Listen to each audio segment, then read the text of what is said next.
طلع لك الخبز في راسك ولا عندك غير هو كاين في الدار وما عرفتي ما ديري بيه، بقاي معايا نوريك واحد الطريقه جديده انك تاكلي بها الخبز وتخلي وليداتك ياكلوه، واخا يكون بيت وغيولي يحماق ولك على الخبز وما يبقاوش يشبعوا منه، ما تبقاش الخبز ديال الزنقه نهائيا.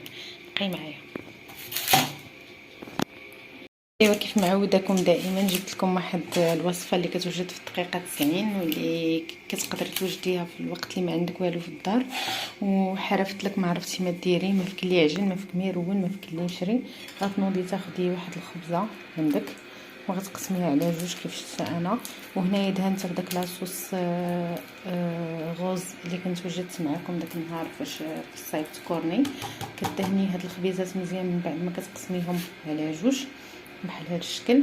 وهنايا غندوزو لافارس. انا لافارس استعملت فيها التون، بيضات جوج بيضات مسلوقين حكيتهم، واستعملت فيها الزيتون وشويه ديال المايس، واستعملت فيها الفرماج درتو معاه هنايا.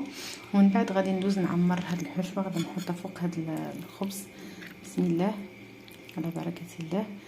كيف كنحاول انا ندير معكم وصفات اللي كاينه في البيوت المغربيه، حيت بزاف ديال الناس ما عندهمش الوقت يوجدوا ما كيساليوش هذا، فكنحاول انا نرضي جميع الخواطر.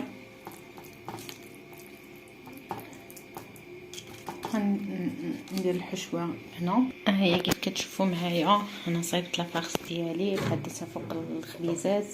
ممكن تستعملوا المقدار اللي بغيتو، تستعملوا جوج، تستعملوا نصف خبز، ربع الخبز. ندير لكم هكا. غنضيف لها شويه ديال الزيت بلديه، انا كتعجبني الزيت بلديه، وغادي نحط عليها شويه ديال الزعتر. ابخي غناخذ جبن محكوك، جبن موتزاريلا، وغنرشو من الفوق بهذا الشكل.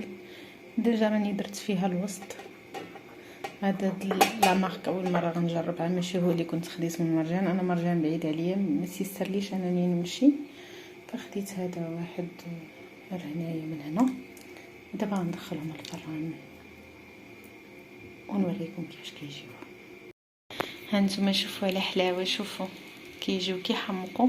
ما ديوش على هذه تحرقات لي، حيت انا عاد كنتعلم في الفران. يلا بارطاجيتو معكم. انا ما كانش عندي الاخر، ما كانش فيه الفرفاره، وبغيت نجرب هاد اللعيبه ديال الفرفاره زعما كيفاش كيوزع الحراره، ومن تما كتحرقت لي من الجنب، ولكن ماشي مشكل. المهم حتى الساعه كتشوفوها النتيجه. وهذه اول مره غنطيب في الفران.